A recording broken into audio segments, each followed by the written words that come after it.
So hello guys, good morning guys. May bagong update naman nga pala si Facebook Meta ngayong araw.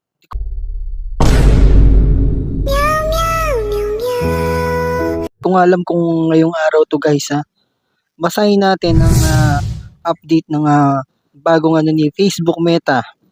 Eto ka ba na kayo mga nagla-live stream dyan? Especially sa mga kilalang content creator, mga nagla-live stream. Especially doon. Kabahan na kayo dito sa bagong update na to guys. Ito yung bagong update ni Facebook ngayong araw na ito. Facebook limit live videos storage to 30 days. Facebook announced that live videos will be automatically deleted on the platform after 30 days.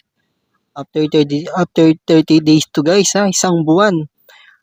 A new policy that will take effect starting Wednesday, February 19, 2025. So, kapon pa pala ito na-implement guys kay Facebook sa platform niya. Halimbawa ito, nag-post ka, nag-live streaming ka ng gaming, nag-live stream ka. Tapos pinost mo ngayon guys. After 30 days, mawawala po ito. Itong pinost mo na to na live streaming. So, ano kayo masasabi ng mga nagla-live stream dyan na kilala natin na sikat na live streamer dito sa bagong update ni Facebook? Well, may mapapagpilian naman silang platform na ila-live stream neither na sa TikTok or sa YouTube. So, kung gusto nyo pa rin dito sa Facebook mag-live stream, okay lang, go.